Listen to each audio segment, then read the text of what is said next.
This is American Real. I am Roger Brooks. My guest today is Rhett Power. In 2007, you co-founded Wild Creations and quickly built the startup toy company into the 2010 fastest growing business, in South Carolina. You and your team won over 40 national awards for your innovative toys. You were named one of the world's top 100 business bloggers. And in 2018, you were named the best small business coach in the US. You're a co-founder at Courageous Leadership, a leadership consultancy that helps people believe again. McGraw Hill published your second best-selling book, The Entrepreneur's Book of Actions. You're also a regular contributor to Inc. magazine, Forbes, and Thrive Global. Rhett, welcome to the show. Roger, it's a real pleasure to be here, man. It's awesome. And we were talking a little bit offline, and one thing I just have to share, it doesn't happen that often, but we're both the same age. We're both 51. And I love connecting with people that are the same age and from the same era. There's just something special about that. Now, I did find out I'm a little bit older than you. So there's a little bit of a respect factor there. I'm like a little bit of an older brother. You are, man. You got a little bit more wisdom, just a little bit, just a little bit. Even if it's a couple of months. You got to respect it. You're a 60s baby, and I'm a 70s baby. That's true. That is right? true. So, that's right. You got to respect that. No, well, it's great to have you on, and there's so much to talk to you about. And I really enjoyed going through the research of all of this work that you've done over your career. And it's amazing to finally be able to connect with you and talk about that. But I really wanted to start somewhere softer. And that is, you put a post out recently on LinkedIn and you said this, you said, be an encourager. The world has plenty of critics. Yeah. And I really like that post. I love that quote, but I want to ask you, what prompted you to put that out? And talk about some of the engagement and reactions you received. Well, I mean, I think we're all frustrated, right? And it doesn't matter. This is not a political discussion, but I think that we're all frustrated with the dialogue today and how it's done and how, I grew up, in a family where dialogue and conversation and voicing your opinion mattered and how you did that was important, right? How you talk to each other is important because in the way that you talk to each other, you can come to consensus, right? You can, if you respect other people's opinions, you respect other people and their views, then you can ultimately build consensus and find common ground. And, the other thing is that we often, I remember the first time I'll get into this maybe in a little bit, but I've sort of defined my life by quitting. And I remember quitting one of my first jobs to say, well, I'm going to start a business. And I remember the look on people's face of, why would you do that? You're getting paid really well. You're having fun. You're doing something good. But you're quitting to start a business, and the look of the sort of the critic of the why I shouldn't was there. And we have people that sort of criticize everything that we do and the way we do it, and I think to me I would just rather live in a world where people support what you're trying to do and what you're trying to accomplish, and I think that's more productive. So that was the sort of, I was thinking about it. I had a conversation that I wasn't particularly happy with the day before, and it just occurred to me that I needed to, this was actually, that post was really for my own mental model, right? It was for my own inner dialogue, my own inner conversation of when I'm talking to somebody, be supportive, don't be a critic. It's easy to be critical. It's easy to, but I don't live in that person's mind or in their shoes. And so, yes, we often have to, when I'm talking to my teenager, I have to say, why did you do that? Or what was your, but we can question and we can ask and be inquisitive and curious without being critical. No, it's such a great point. And look, for people, because I know you're a coach as well, for people that might be struggling with this, say in their career, and they go to their boss, and every time they bring something up to their boss, it's either critical or you shouldn't do it that way, you should do it this way. What do you say to people? How can we help some of those people today? I think you just got to keep trying, right? Because if you're trying to change your boss or change, somebody in your family, we've all got people that are difficult in our families. We've all got difficult people in our lives. There's not one of us that doesn't deal with that in some way. I think you just have to keep smiling, keep trying, keep encouraging, and be that person, and don't let it get you down.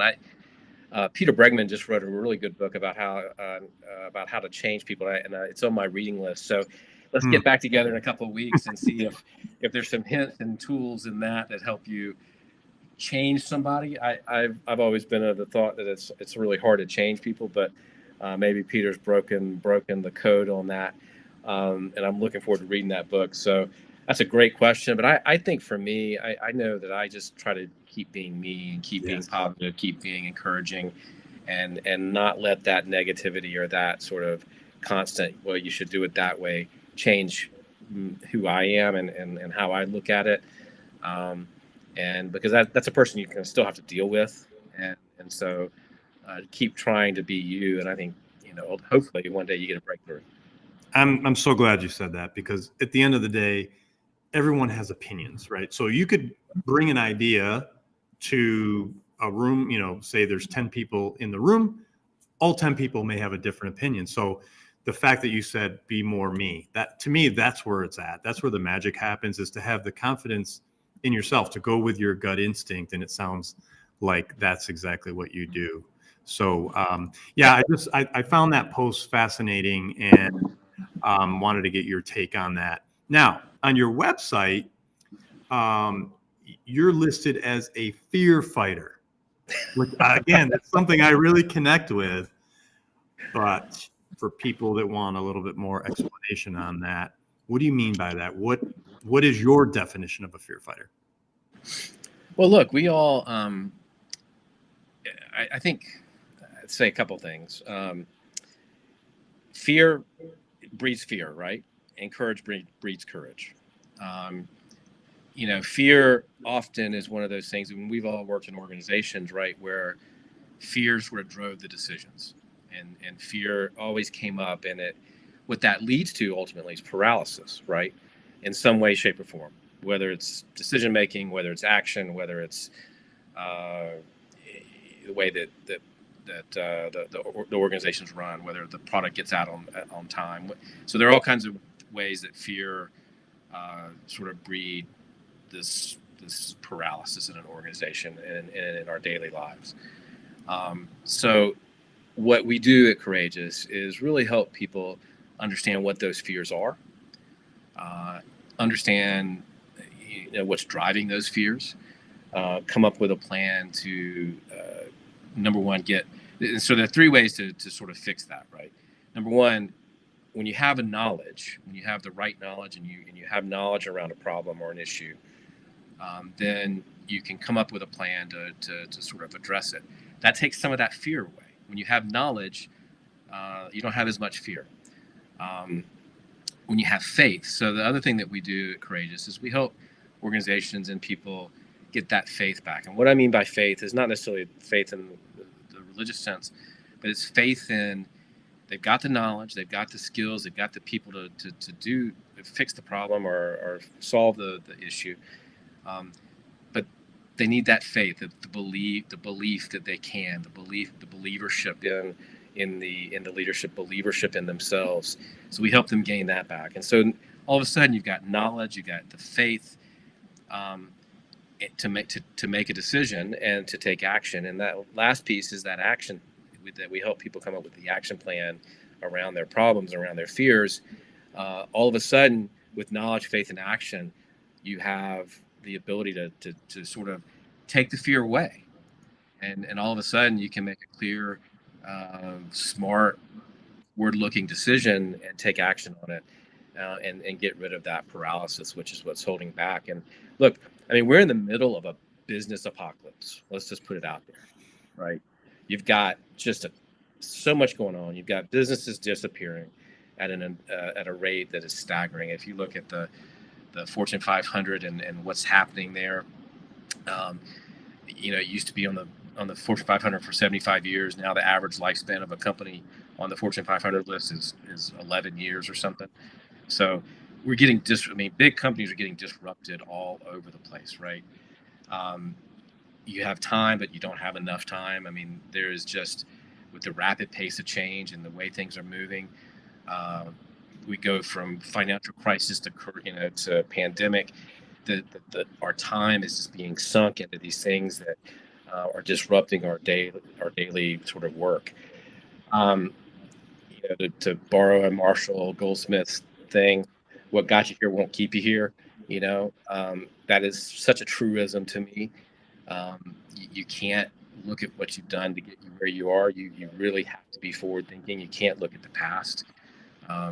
If you'd ask a CEO 2 years ago about the future of remote work in their organization, they probably would have said, "Oh, that's a decade, 2 decades away," right? That's a real issue right now that people are having to deal with, right? If you'd have said, "I'm going to have supply chain issues like we're having," that wouldn't have been on their radar, right? I was talking to last 2 years ago, I was talking to a CEO of a Fortune 100 company. And he said, we had game planned all kinds of disaster scenarios. Sending everybody home to work was not one of them, and so, and then the other thing is that we're wired to fear change, and we're living in this massive era of change, and so companies are really struggling, and our job really is to help them fight that fear that helps, or that makes them just sort of stagnant. Yeah, no, and I love your 3 points of knowledge, faith, and action. Again, it's systemizing and looking Right. at fear in a way that, okay, if you kind of step away from it and look at those 3 pillars, then it's something you can combat. And appreciate how you put that all together and explaining that as well. So something fun I wanted to transition to back when, we were the same age, back when we were both about 20 years old. I worked for a guy, his name was Jim Sapp, and he was the founder of the Teddy Ruxpin toy, the bear. And I thought that was the coolest thing. He was also Clyde Drexler's sports agent. I was living out in Portland, Oregon. I worked for them, and we were building Clyde's. Clyde the Glide, right? That's right, Clyde the Glide. We were building his clothing line, but I was always fascinated by the toys, and he did way more than the Teddy Ruxpin. That was the one that hit the jackpot. But can you talk about how did you get into starting a toy company, and what was that like? Well, that's a really roundabout question. So, well, that journey is really twisted. But I came out of college. I was working for Clear Channel Communications. I was a failed radio disc jockey. So then I went into the sales and marketing and the business side of it because I seemed to have a better knack for that than spinning or not even records. It was CDs. I have to be honest. It was CDs. And so, I did that for about 5 years, and then in the middle of that, really kind of, I guess I freaked out a little bit. I turned 28, 29, and said, wow, I've got a house, I got a 2-car garage. I don't have the white picket fence, but let's just say I have the white picket fence, and I was like, man, I don't want this to be my life. Like this, I don't want to look back in 30, 40 years and get the gold watch and think, man, this is all I did. So quit. I joined the Peace Corps. Actually went to Central Asia, ended up in Uzbekistan. And then almost at the end of our Peace Corps time in 2 years, 9/11 happened. And ended up, as I was in the region, I had learned Russian and I had learned some language of the region. We were next door to Afghanistan. The war on terror started happening. I took a job almost immediately with USAID, went into Tajikistan, and was helping with cross-border trade issues. And so I'd gone from radio to Peace Corps to now brokering trade deals and helping enterprise establish, because the region was transitioning from a Soviet-based economy at the time. It was only about 10 or 12 years removed from the wall, the Soviet Union collapse. So they were still struggling with, um, changing to a market-based economy. And our prevailing thought at the time was, if we solve this problem of 20-year-olds and 25-year-olds having no employment and no jobs, then we might make a dent in terrorism. We might make a dent in, um, in people being radicalized. So we were, charged with helping those businesses thrive and grow, and setting up the regulatory environment in those countries of Central Asia to sort of help that.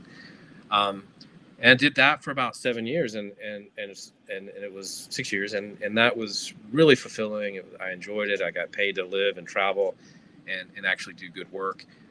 But around 2006, I'd been having conversations with a colleague, and he and we were the business people in the group, and we started talking about something else, and we started talking about looking for something else and doing something else and creating our own business and our own legacy. So I got that itch again to move, and so we quit those really great jobs that were helping and serving, to come back to the States and start looking at what was next for us in terms of a business. And we looked at everything. I'm going to tell you right now, we looked at everything. We even looked at a dead body removal company that was fascinating, had a great EBITDA, had a $3.5 million EBITDA, had contracts with state and local governments to remove dead bodies, which is a little weird, a little morbid. He had a patent on body bag technology. It was a great business. Could not get excited about it.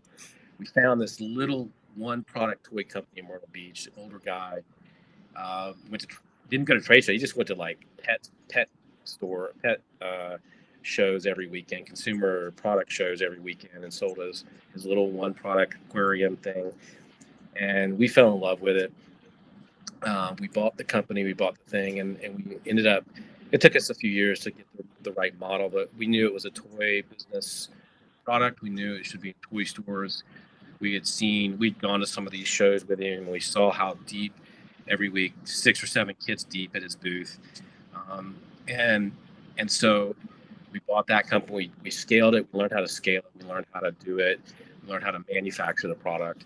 And we had a lot of help from our friends along the way. But just that sort of launched us. In 2009 at Toy Fair, we got our breakthrough. We got Brookstone, and we got Toys R Us. And we went from a struggling $100,000 company to a $9 million company, in a matter of a couple months, and it blew up. And so, and we did all that in sort of the middle of the financial crisis, which was interesting. Yes. I always say that the financial crisis sort of helped us be a better company, because we didn't have, even when we had $1 million in the bank and our EBITDA was out of this world, we couldn't get a line of credit. We couldn't get any help, really. And so it depended on us having great relationships with vendors. It required us to be really efficient and really smart. And so thankfully, through that financial crisis, we made us a stronger, better, sort of more financially better, sort of managed company.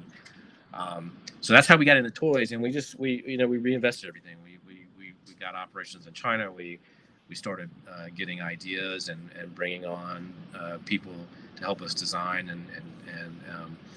and we changed the model several times. We shifted from a solely science and nature based company. Our first 3 products were science and nature based, but we saw the writing on the wall for that. Shifted and pivoted, and ultimately came a sort of a private label toy maker. But that was a journey, and it was a blast. There was so many ups and downs in that, but it was really a learning I'm always amazed at how much you mature, particularly your first time as an entrepreneur, and the things that bothered us early on that would almost make you break down and cry, and wither in the corner and just get into a little ball and say, "Oh my God, what have I done?" To, "Oh yeah, we can solve that," and not even losing a bit of sleep or having a bit of stress about it. Wow, fascinating. Fascinating how you got into it. Fascinating how the company grew. Sounds like there was a little bit of timing luck there, which was awesome. What ended up happening with that company? We sold it. We in 2014 had an opportunity to work with this company out of New York, a private equity firm out of New York, to buy, and they had some designs on not only the toys but our manufacturing capability. They were more interested in gift and in the gift market, and so a lot of it was to buy the capacity. I mean, they kept the toy stuff, but they took a big hit when Toys R Us closed, and some of these other. I mean, the market's really, really struggling, and I don't know that we would have survived this wave of massive change. But anyway, yeah, we got an exit, and again, it was one of those moments where it was time. Like I people ask me, well, are you sad? Are you sad you got out of it? But honestly, I'd gotten to the point where I was bored because now we were in a management. We were through that adult phase. We were into that adult phase, and where you're managing whether John shows up for work or not. And I was less interested in that. The growth phase was really exciting. Just awesome, Rhett. Just awesome. So how did you transition into your next phase, and what came next after the sale in 2014? A lot of searching. I had started doing some writing for Inc. and at the time, and that led to writing a couple books, and that led to working with writing for Forbes and Inc. And really thinking about what was next. And I've done some investment in some other companies, and I've done some startup stuff with and as an advisor and investor, and that's been great. And I continue to do that because I love that startup energy and phase. But I was at a conference and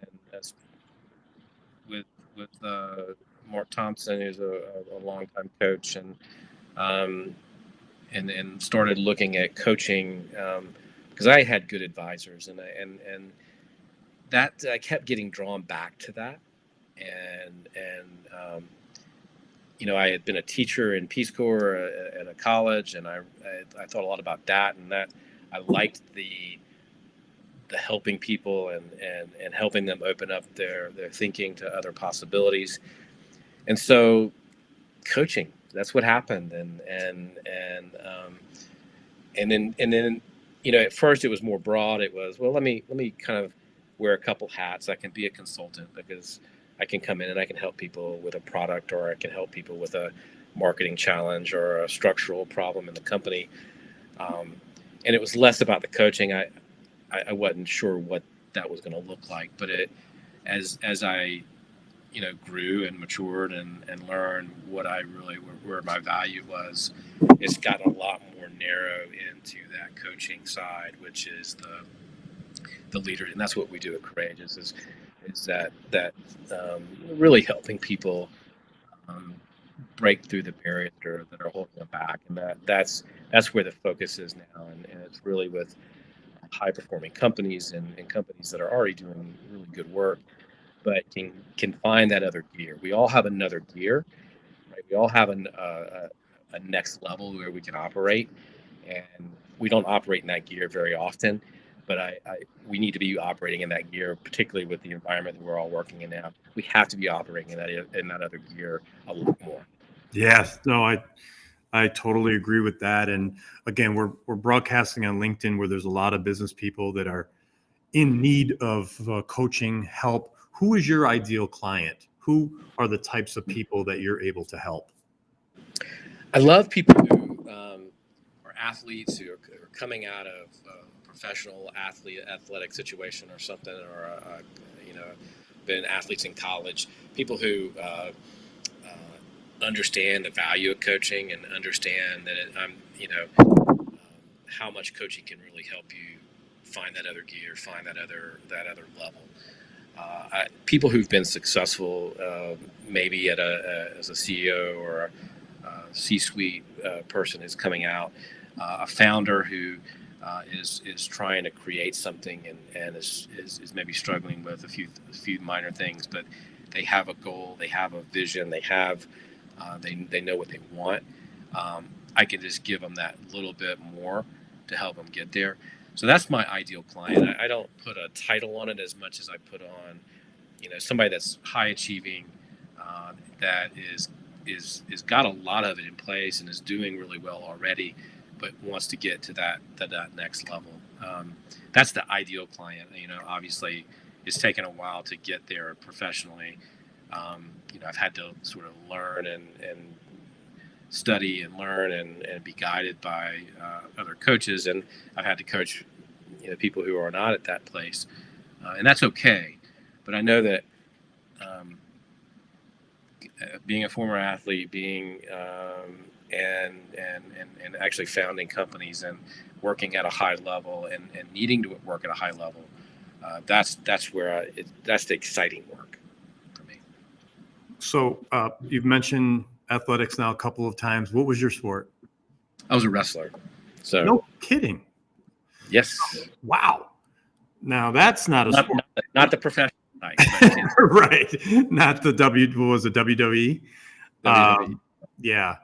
No, wrestling's a fascinating sport, and I've had friends that have wrestled and have always been interested in that. It actually works with some people that have wrestled.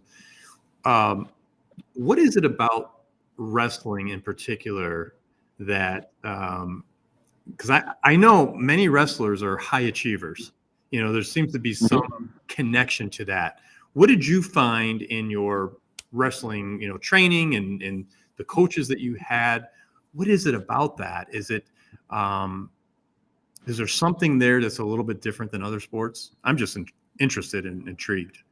I don't know, but I've done a lot of thinking about that from a sort of inner work and personal work on myself to understand myself a little bit more.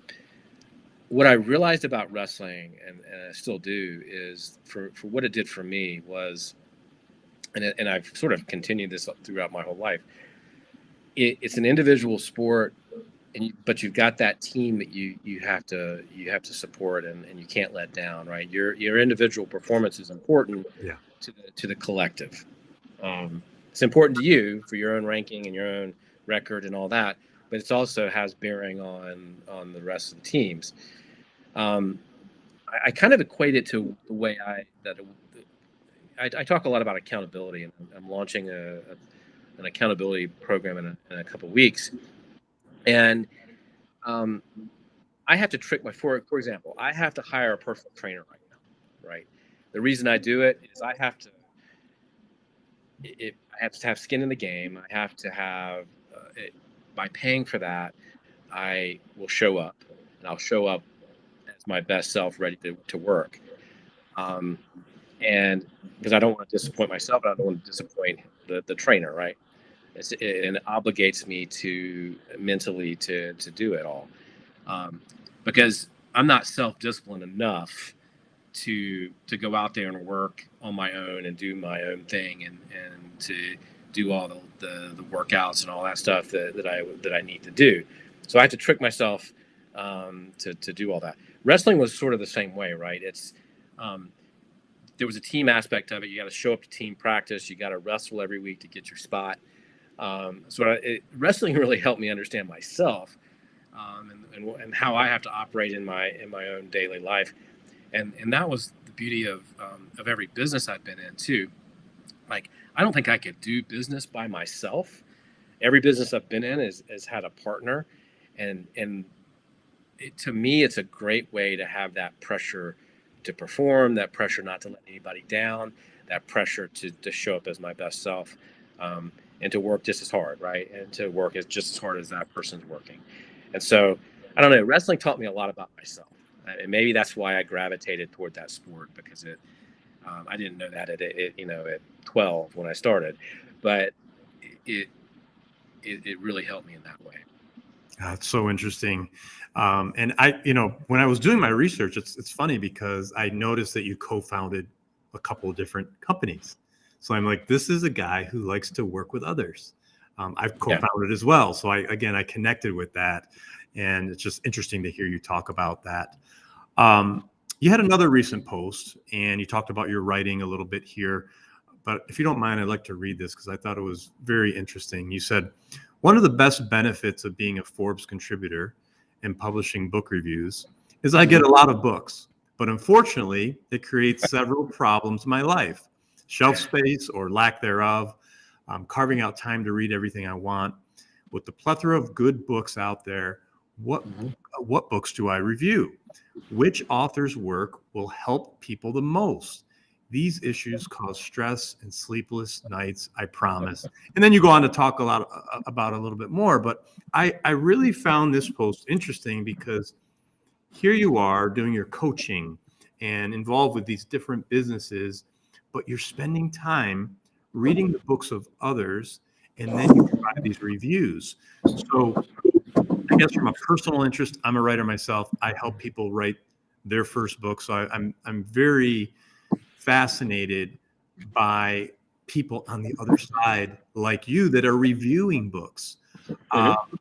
But talk about that a little bit. Where does that passion come from of wanting to review, and then post about it?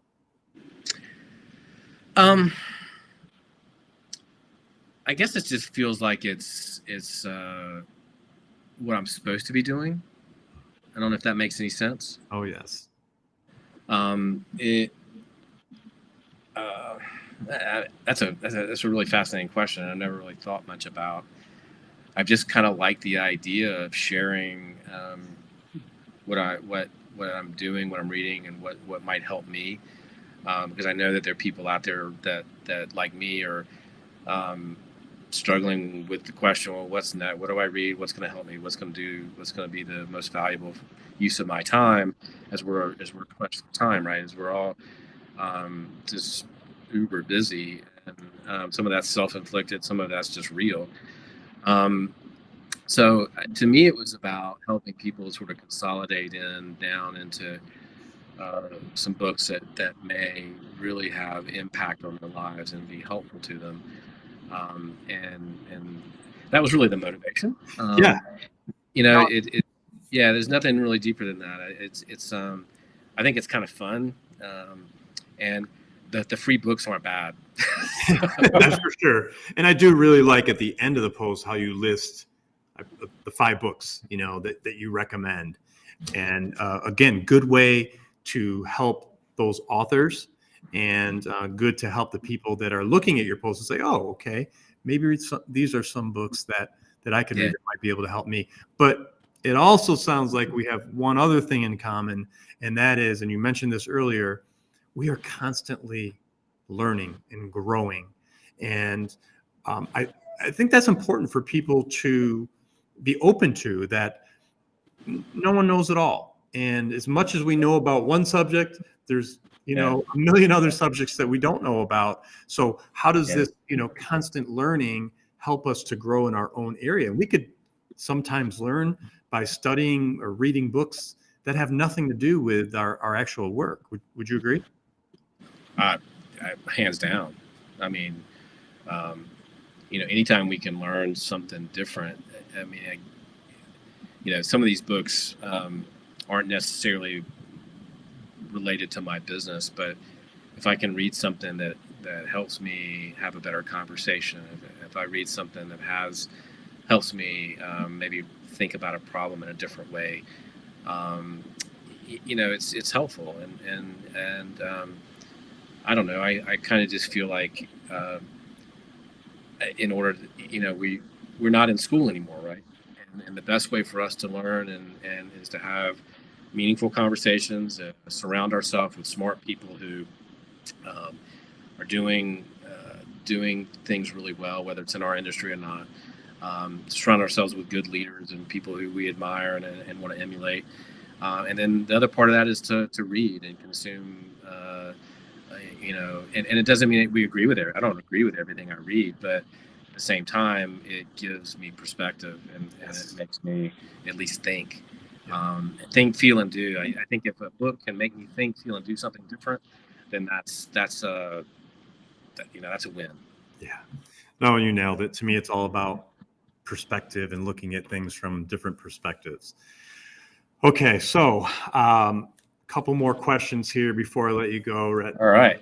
The first one is, I would love to know a little bit more about your writing process. As I mentioned, I help people write their first book. There's so many people out there. Everyone has a book in them. I believe that. But there's so many people out there that have the fear. We talked about that. But then, if they get over the fear of wanting to write a book, how do they start?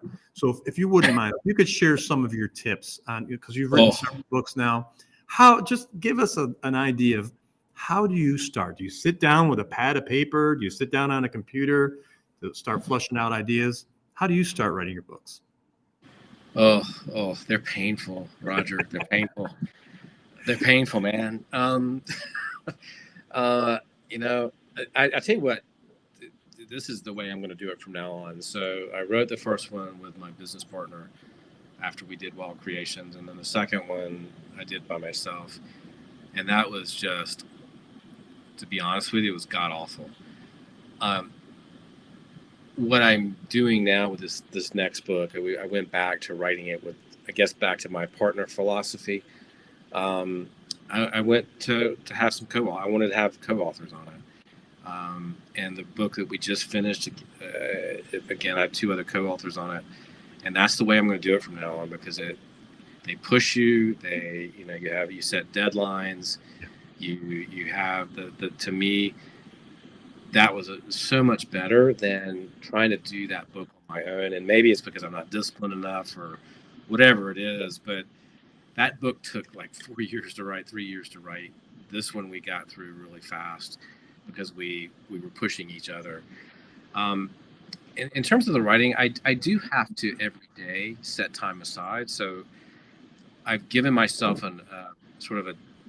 this, with Forbes and Thrive and CEO World, a couple of these other things that I write for, I do a column a week. So I'm forcing myself to sit down and write every week. And I do set time aside on the calendar with undisturbed time, where I don't answer the phone. I don't look at email or internet or social media at all. And I sit down to write an article, and I try to write it, and I give myself a couple hours a week to do that.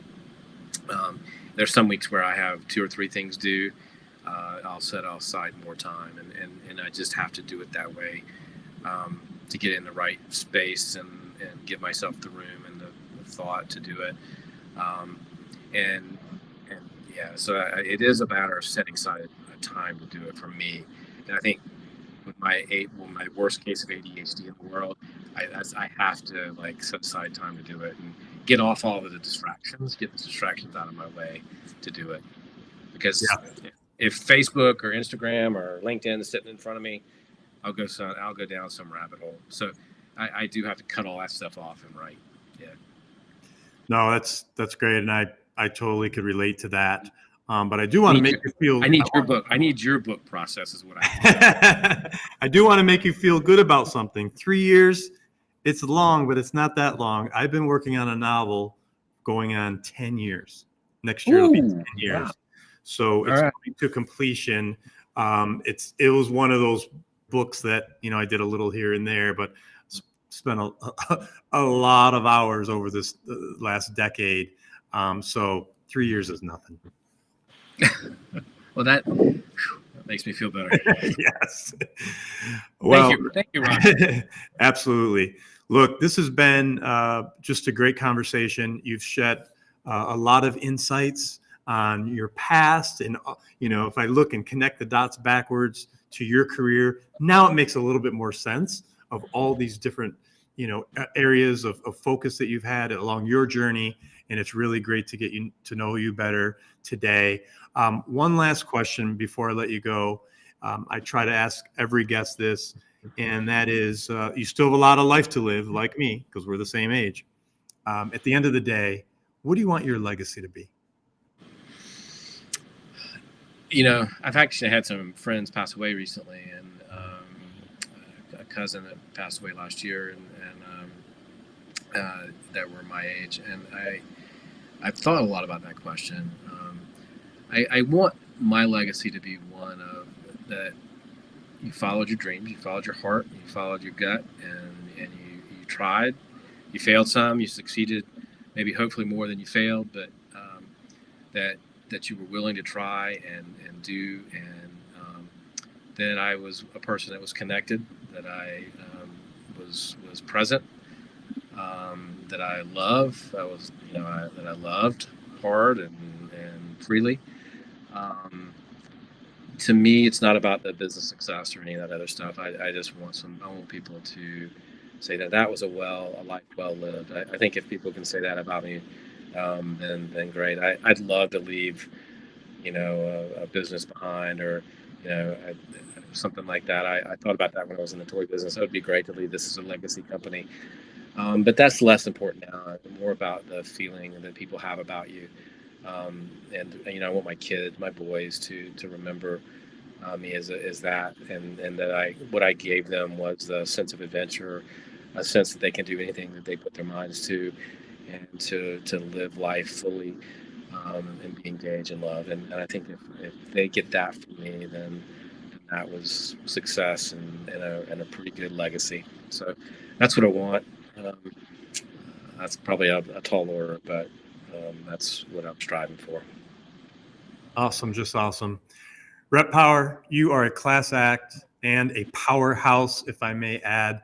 Welcome to the American Real family. Thank you so much for sharing your story with us today, a little bit of your story. And I can't wait to have you back. We'll do it again real soon. I know you have some real exciting projects coming up. So we'll do this again, and we'll share a little bit more. Thank you, Roger. It's been a real pleasure, man. This has been a lot of fun, and great questions, by the way. Just great. Love it. Thank you so much.